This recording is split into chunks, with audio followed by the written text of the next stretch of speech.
Well, good evening to everyone. Good evening to everyone enjoying this phone call. In spite of its virtual nature, it's always good to have communications. If you don't already know, and most of you do, this is IMPD's third year for its town hall program.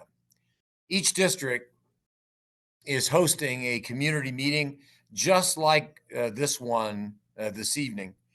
We believe nobody knows a community better than the people who live in that community. And that's why IMPD wants to hear directly from your neighbors and you as well. Furthermore, we believe a more transparent, resident focused process will be critical to a safer city overall.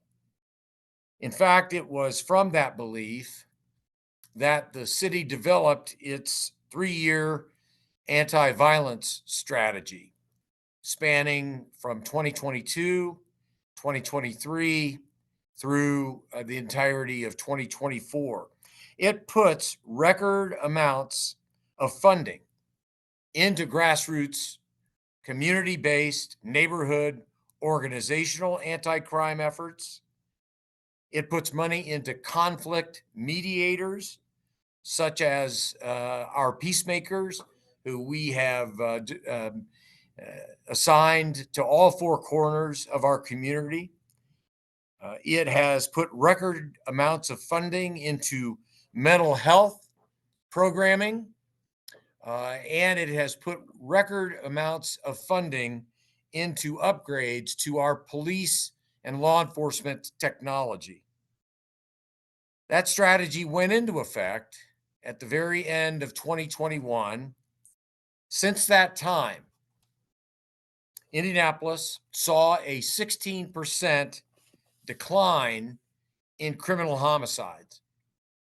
But we're not close to being finished. We have another 2 years to go in our crime reduction strategy. In fact, put it another way, we're not even halfway done with it yet. We're just a third done. So we will continue to change. We will continue to evolve to meet the challenges that are ahead of us.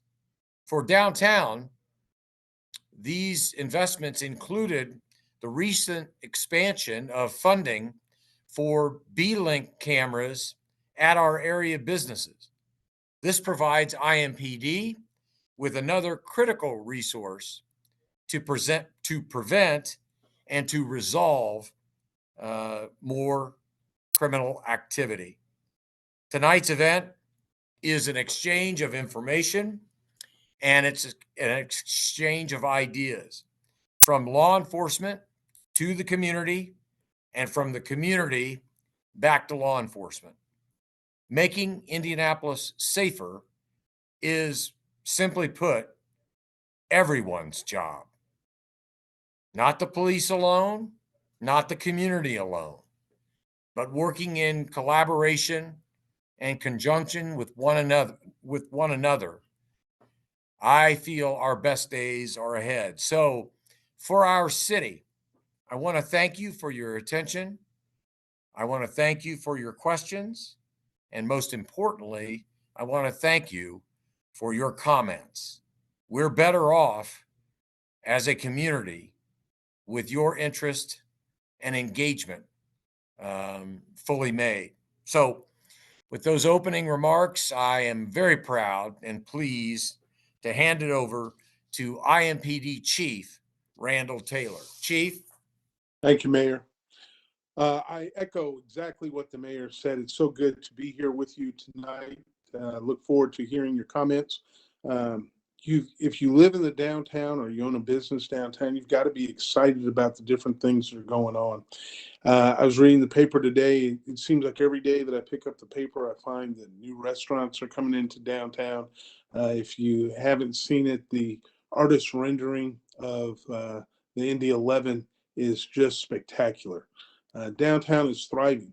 I have the benefit of being the chief and hearing all the different districts. All of them have a very different flavor, but I'll admit something about downtown and just the energy that is there is very different from a northwest or southwest or southeast or east. And the great thing is all of them are fantastic. But tonight we're talking about downtown. And by the end of this, hopefully you'll have a better understanding, or at least some understanding of what your downtown district is all about, the different things that they're trying to accomplish. Fortunately for us, we don't do this in a vacuum. In order for a city to be great, it can't just have a great police department. It's got to have other spokes. We have members of OPHS that are on with us as well, that may chime in at some point a little bit later. But those are partners that work in different lanes in the police department. We concentrate on crime and obviously reducing crime, but OPHS and their members do that, but they do it a little bit differently. But regardless, it's very much appreciated.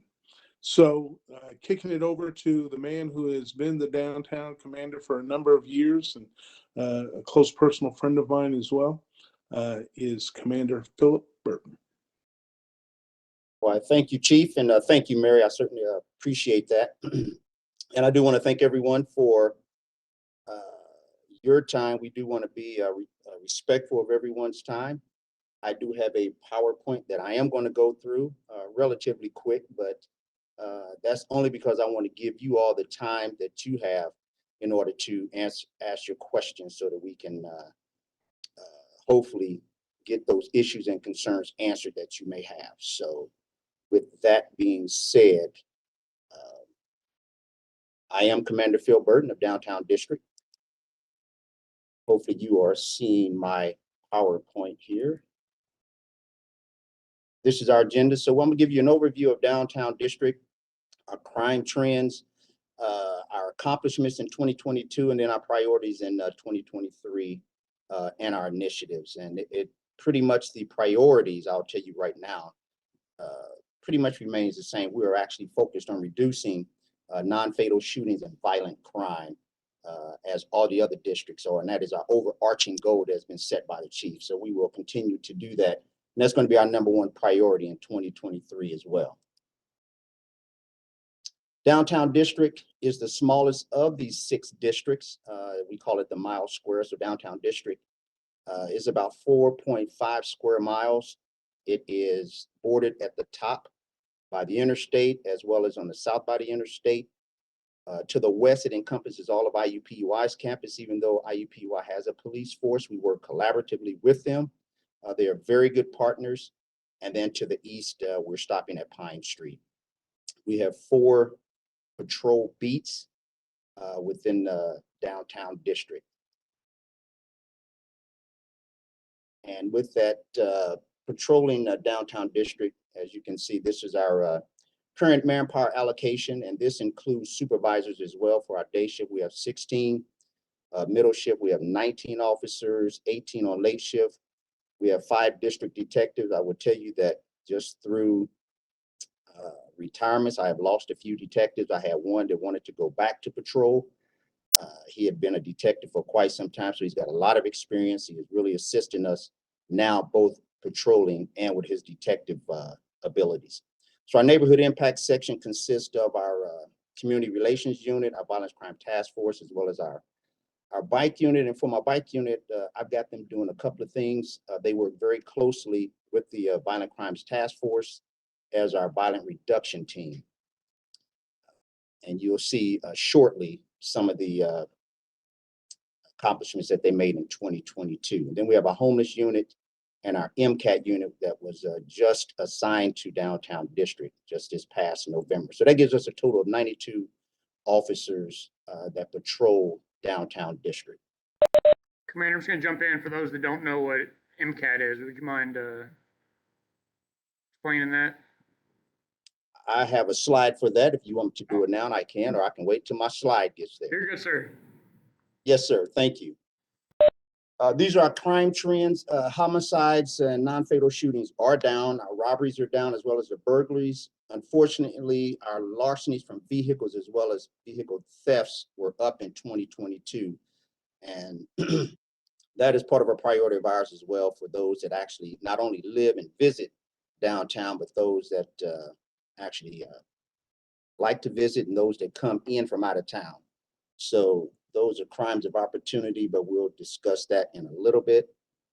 Unfortunately, those were up, but we have put some proactive initiatives in place to hopefully that'll be reduced in 2023. As I mentioned, our VCTF, which is our Violent Crimes Task Force, and the Violent Reduction Team, they are mainly what we use to go after proactively when we're talking about being laser focused on reducing violent crime and non-fatal shootings in downtown. And they work collaboratively with other districts as well. And they work very closely with our other units. They consist of plainclothes detectives, as well as I have a uniform component that actually assists them as well. And a lot of that is from our bike unit. They look to interrupt that cycle of violence. And when we talk about that, we focus on people, places, and behaviors. And we'll speak more to that in just a minute, but we know that they do a lot of extra patrols. They focus their attention on our bar district, which is our heaviest area within downtown, not only on South Meridian Street, but also on Mass Ave as well. And we get a lot of our business is on the weekends. So their enforcement actions over the last year, which is one of the accomplishments, just that unit took 104 unlawful weapons off the streets of downtown. And that's just downtown. Part of their year-end stats, they made 175 felony and misdemeanor arrests. As I said, they seized 104 illegal firearms. They also seized over $24,000 in cash, towed 18 vehicles. They seized a lot of illegal narcotics, including methamphetamines, cocaine, and heroin, as you can see here. They've just done an outstanding job in trying to reduce crime, particularly the violent crime in downtown.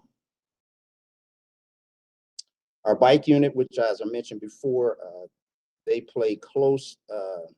work closely with the Violent Crimes Task Force as a violent reduction team, but they also do a lot of community relations events and activities. Their primary focus is solving a problem in an area where the complaints occur in some of our hot spots.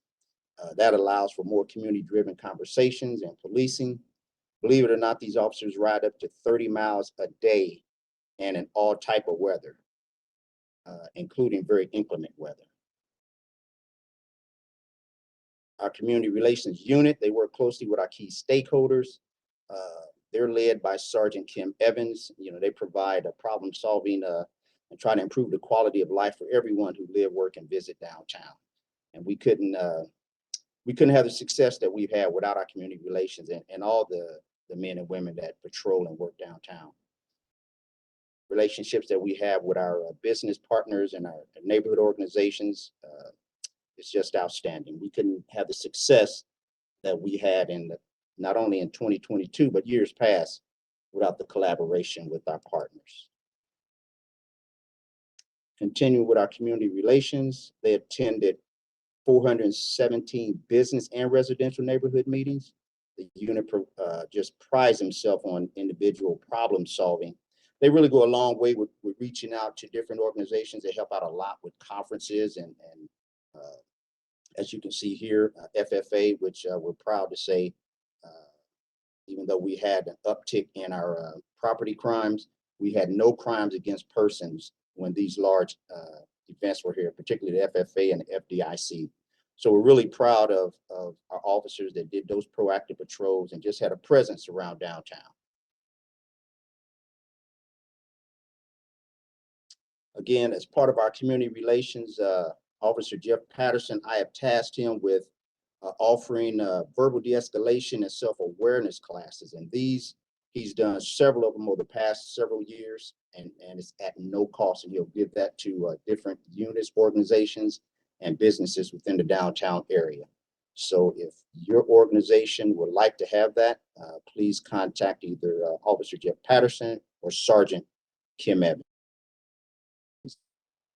and get you scheduled for that. When we talk about B-Link, this has been extremely helpful in allowing us to solve the crimes that we have. I mean, these officers, they attend B-Link surveys of the liaison between B-Link camera technology. They complete assessments and recommendations. And right now, there is a grant for B-Link. So we're definitely encouraging those businesses, if you've not become a B-Link partner, to do that. There's a grant that allows for $2,500. Now, initially, to get a B-Link camera, the cost is $25. So this grant will pay for that. And the only thing that you would have would be a small monitoring fee of $20 a month. So we can speak more to that here shortly, but we certainly encourage you to become a partner. And what this B-Link camera does, it allows our AIC to actually have real time. They can look at these cameras. They've been very, very helpful in having us solve crimes, pointing out individuals in real time. And we've made some pretty remarkable arrests before we had some violence take place downtown, particularly on the canal. We do have our homeless unit. Now, our homeless unit, even though the homeless unit is housed downtown, they will service all the district, all of Indianapolis. But here, last year, they had 289 homeless complaints, and that's just complaints whether it's in a camp, if they're just out on the city sidewalks in the city area. They had 50 IDs where they're assisting people getting their identification and documentation letters. So these individuals can be housed properly. One of the things that we're not trying to do is to criminalize homelessness. We're currently working with the city county council trying to improve the city ordinance so that we can just make this situation better for those that are actually homeless. Our homeless unit assisted with 64 cleanings. That's both camps, that's on the city streets, and they work closely with DPW and solid waste so we can get that done for that there are no public health hazards. And it is safe and clean downtown. As you know, that since post the pandemic, we are opening back up. Everyone is starting to come back downtown, which is wonderful. And we want to ensure that they can do so with a clean downtown. They also collaborate with other units such as the OPHS, as I mentioned, DPW, Solid Waste, NDOT, the PBSO, the Poorhouse, which is headed up by Andrea Demink. They do a lot with getting our homeless neighbors housed and getting those wraparound services that they need. So they've done an extremely excellent job this past year, as they've done in years past. As the lieutenant mentioned, when I said MCAT, it is our mobile crisis team. We have 7 teams throughout the city. We were just assigned an actual team downtown just this past November. MCAT actually works with a fully licensed mental health professional. Now, they operate Monday through Friday. Their primary goal, they respond to 911 dispatch calls, active runs, and these are runs that are basically dealing with mental health issues. They actually had one today where they assisted the state police at the state capitol. And it was a successful conclusion to that incident earlier today. So MCAT has been very, very successful and important to downtown as well as the rest of the city. In 2022, their stats, like I said, there are 7 MCAT teams. They had 3,004 total runs that they captured. They made 1,300, just about 1,400 home visits and follow-ups. And as you can see, 93% of the time, there was no arrest made. We're not going out trying to arrest someone. We're trying to understand their mental capacity and the issues that they're having at that time so that we can get them the services that they need.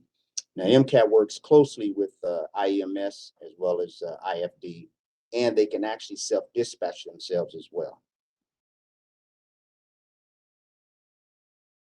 These are our contact numbers. I'll leave that up there just for a little bit. It has our email addresses as well as some phone numbers on there. So if there's something that you actually need and can't write this down, we can certainly email this out to you and get this information to you. But these are the email addresses of our homeless unit, as well as our investigative unit and the downtown command staff. I know that was fairly quick, but I wanted to give you all a lot of time to ask your questions, and hopefully we will be able to answer those questions effectively. So with that, Lieutenant, I'll turn it back over to you. Thank you, sir. Appreciate that. As the commander mentioned, we do want this to be an opportunity for members of our community to provide us some feedback and then answer your questions. So if you have any questions, please enter them in that question box down on the bottom right part of your screen. There's one question that's in there, which we'll start off with. And that is, I'm wondering if you can speak to the racial demographics of those arrested in the downtown district last year.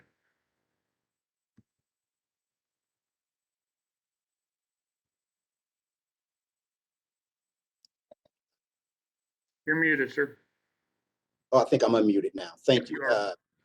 I do not have those specific stats. If you're talking about race demographics of individuals arrested downtown, we can certainly, get with our statistician and hopefully pull those numbers. But right off the hand right now, I do not have a specific number.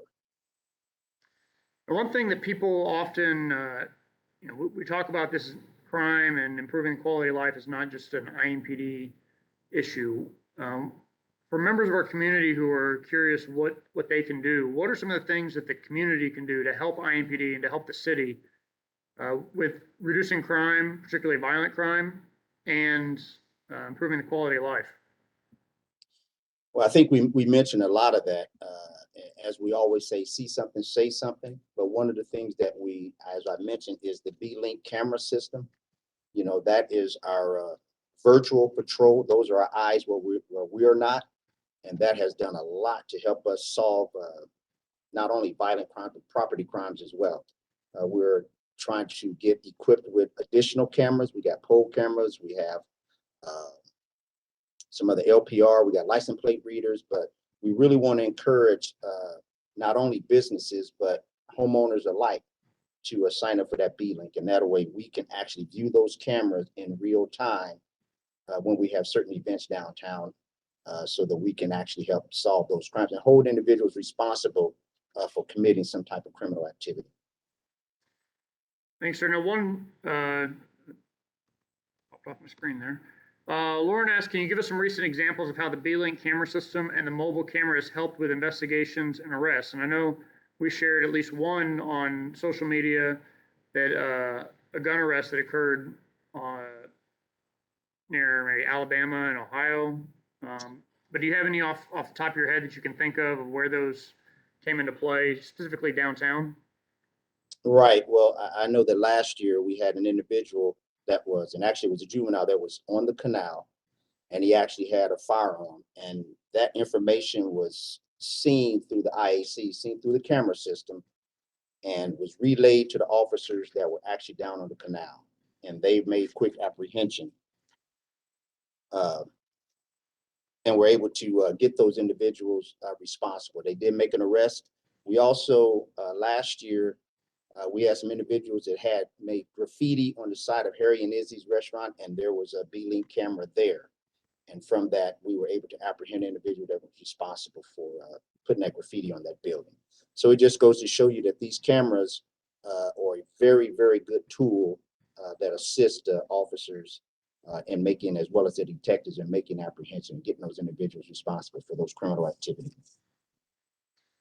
This next question says, can you speak what can be done about car violence? I'm not sure what car violence is, but then it follows up with running red lights, speeding, parking violations, etc. Can we implement red light cameras? No, we cannot implement red light cameras by law.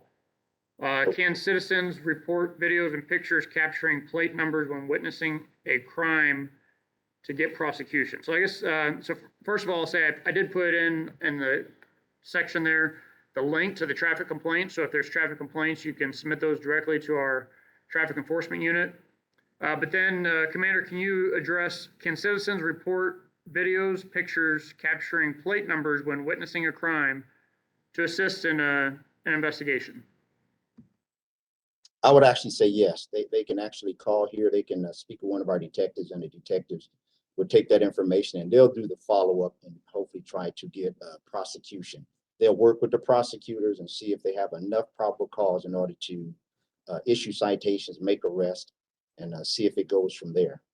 So yes, please do all of that. If you have any type of information of any type of criminal activity, we certainly want you to get that information to us so that we can actually follow up on it and hopefully get the individuals responsible for that. And I would add, community cooperation has led to a number of arrests, particularly in violent crimes in the past year or so. So the more information that we can get, more cooperation we get from members of our community, whether that's eyewitnesses, videos from apartments, from homes, from doorbell cameras, anything like that, all of that information is helpful. So we definitely appreciate the assistance that we get from members of our community. Next question is, what are the goals and priorities for downtown district this year? Well, again, like I mentioned before, the main priority is we're still trying to be laser focused on reducing non-fatal shootings and violent crime. But we're also trying to increase our proactive patrols in those hot spots where we have seen an increase in our property crimes and theft from vehicles and vehicle thefts.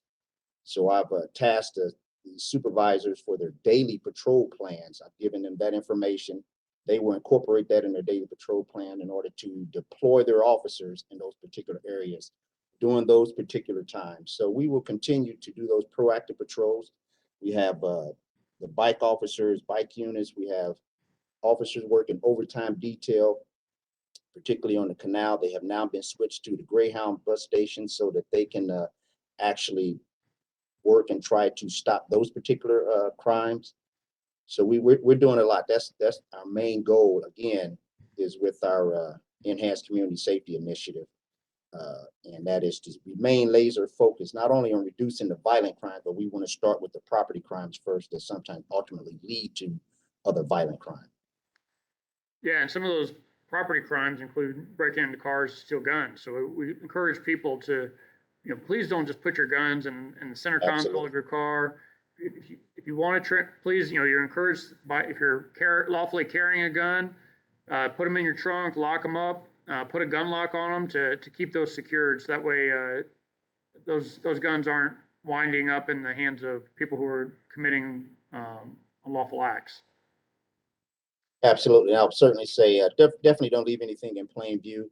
That's one of the things that we try to educate all the hotels when their guests come. They've done well. They put up signage. They continue to talk to their guests so that they're not leaving that type of personal belongings in their cars. They are locking them up. They're locking the hotel rooms up as well. So all of that we just continue to educate. Thanks, sir. John wrote in here, as was written in the IBJ this week, a continuing problem with safety downtown is hostile, aggressive behavior by people on the street, whether they are homeless, suffering from mental conditions, or simply antisocial. They greatly threaten the vitality of downtown. That's a multi-part question, so I'll break it up a little bit. What is the strategy to address this behavior, and is the prosecutor's office supportive when an arrest is made? For the first part, yes, we work closely with the prosecutor's office, particularly on repeat offenders. And they are very supportive in trying to hold those individuals accountable. One of the things that we do is we have a great presence. That's where it goes back to beat policing. We have officers that are out being visible. We have officers on bicycles. We have officers doing foot patrols. They're actually marking out, believe it or not. We have them marking out doing foot patrols. We have them in certain areas for 15, 20 minutes at a time, several times an hour. So we're trying to increase the presence in certain areas where that type of behavior, has been brought to our attention.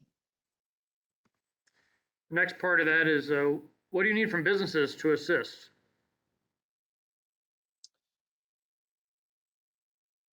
the main thing I would say from businesses, one is if in fact you have an emergency, call 911. But if you have individuals that that you know or you believe is committing criminal acts, certainly reach out to the department, and we can actually put officers in that particular location in a proactive manner, get some proactive patrols going. But as far as the businesses, we certainly want them to utilize a trespass agreement. You know, we have a lot of the businesses that have done that. That has been proven to be a very good tool for us. So for those individuals that are showing up on their property and if they don't want them there, we can get there, we can issue a trespass, and if they return, then we can arrest them for criminal trespass. And a prosecutor has been on board with certainly filing charges against those individuals and holding them accountable. Thank you, Commander. I'd like to add to that. Yes, Chief. Go ahead, Go, Chief. go ahead, I'll come in after you. Okay. I want to emphasize the importance of why a trespass agreement is important. And that's because if it's 2 o'clock in the morning and somebody's on the property and they don't, you know, they don't have any contractual interest, there's no legitimate reason for them to be there, IMPD without a trespass agreement can't make them leave. What the trespass agreement does is it allows us to be have the contractual interests and being in a role where we can tell somebody to leave the property without having to call the property owner or the property manager at 2 or 3 o'clock in the morning. Because oftentimes we make those calls and nobody answers, and then we don't have the legal authority to tell somebody to leave the property. So those trespass agreements are really important, particularly when the businesses are closed. And if you want more information on how to get those, you know, please feel free to reach out to the downtown district and we get you those trespass agreements. Chief, go ahead, sir. Yeah, so those are all points. I imagine for a number of you, you're thinking something a little more long-term in helping with these things. And that's where, you know, you got to have those conversations with city county council. And like I said before, OPHS steps in a lot of different ways to try to help with our disadvantaged citizens for whatever that disadvantage is, whether it's financial or mental or whatever. These things are not, they're not easy fixes, and we need to obviously be willing to look deeper into this to try to come up with solutions that don't just work for a night or two, but things that work in the long term. I believe we're a community that can handle that. But here's the other thing for businesses. We have room for over 200 officers, more officers. We need help recruiting. So if you have quality individuals that you believe would do a good job in law enforcement, we would like to talk with them. This department looks very different if we're filling 250 officers, adding 250 officers to the department. And we have the ability to pay for those 250 officers. So it's not just a pie in the sky type thing. We actually have money to support that. And one thing that I think Commander Burton and certainly Captain Hessong do a marvelous job with what they have, but I would love to be able to infuse them with 20 or 30 more officers. That would certainly help them out. It ultimately helps you out. So, but we've got to have people for it. So there are 6 districts, and you know, operations gets a majority of the people. But if we could get 250 new officers, whether those are people coming laterally from other departments or new hires from Marion County or the surrounding counties, would be a huge help. And I believe there are people on this call that probably know people. And you know, if you're a parent of one of them or a relative or something, you may be concerned, but trust me, we'll take care of them and we'll train them right and we'll pay them well. And we'll allow them to become a member of a very fine team that ultimately may be able to help you out in the not too distant future there in the downtown. Yeah, and I went ahead and put the link to information on how to apply in the chat there. It's easy to do. It's easy to get online and fill out that application. And we're hiring. The application is open now, so please encourage other people to join. More bodies will give us a lot of opportunity to do some great things, even better things that we're already doing. there are no more questions in there. If you do have a question, go ahead and jump in right quick. We don't want to just talk for the sake of talking. The commander gave his presentation, and the whole point of being here is for us to hear from you and to answer your questions. So if you do, please jump in there and let us know that you have a question or a comment.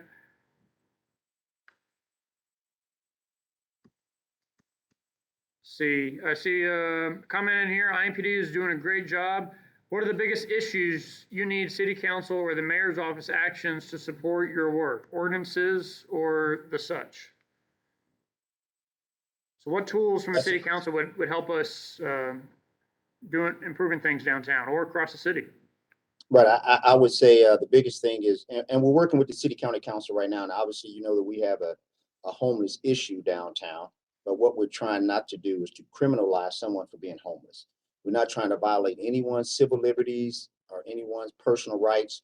We're trying to get them the services that they need. Obviously, that takes a holistic approach, not just from law enforcement. So we had just last week had a conversation with one of the councilmen, actually a couple of the councilmen, with respect to trying to change the city ordinance as it pertains to homelessness, not to criminalize them, but in order to just make it better for all those who live, work, and visit downtown, so that we can have a safe place for those individuals, but ultimately help to improve the quality of life of those individuals that are homeless. So certainly working with the city county council.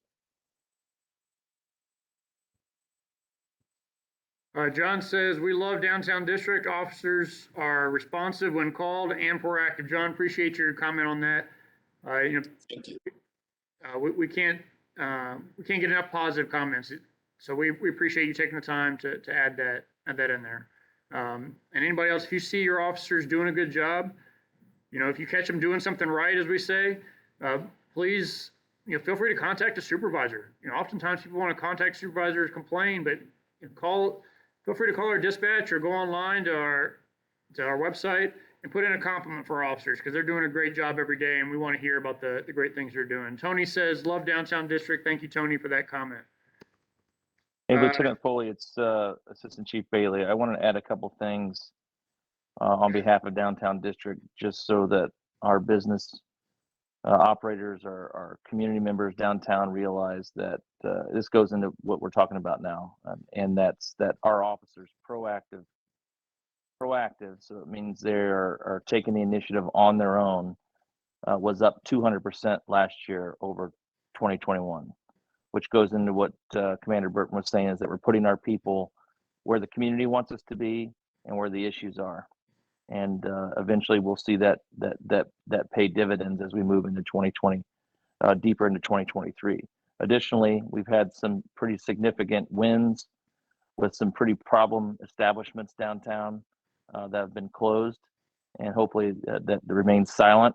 And Commander, what you didn't get into in too much detail, but I'll talk a little bit briefly, is about the redeployment of some of that special event overtime that we have downtown, that will distribute some of those officers to additional places where we've seen issues, especially with maybe aggressive panhandling or some of the harassment in the tunnels between the hotels.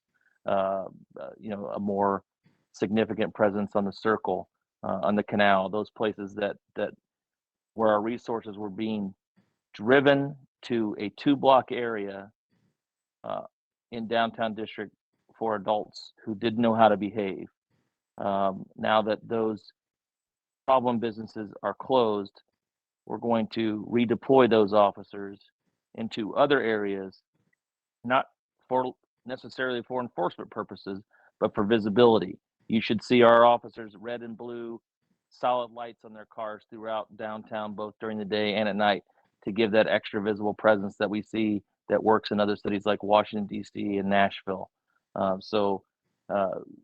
Commander Burton, his leadership, his team doesn't just sit on their hands. They're constantly looking for new ways to use our limited resources to better serve the people that visit and the people that live downtown. So I wanted to make sure I threw in my own congratulations and appreciation to downtown district for the work that they're doing in this comeback, this recovery in downtown Indianapolis. I've had the opportunity to be in downtown Washington, D.C. over the last 2 weeks, St. Louis, and in Los Angeles.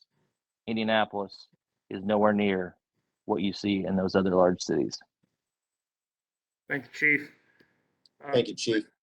Commander, a follow-up question on the ordinance. Are you able to discuss or comment, talk about the elements of what you're proposing or what's being proposed to the council that is different from the current ordinance? No, not right now. I would suffice it to say that we are talking with council legal just to ensure that we don't put words or submit words or anything that will try to criminalize that.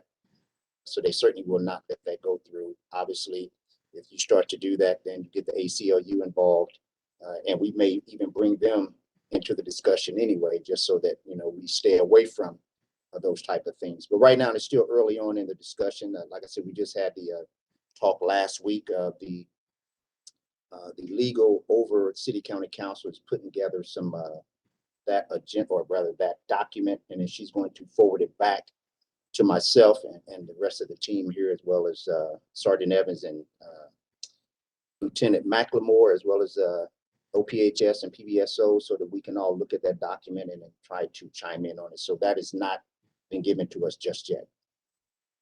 Thanks, sir. And last thing in the questions is a comment. So we'll end on that. Delighted to see the proactive use of technology is well done. And there's no other questions. I don't want to drag this out. So, Commander, you want to give some closing thoughts and then pass it off to the chief for farewell? Absolutely. We really couldn't have the success that we had downtown without the partnership that we have, not only with our key stakeholders and the businesses, but with also the neighborhood organizations and those leaders of those particular neighborhoods. They have done an amazing job with communicating with Sergeant Kim Evans.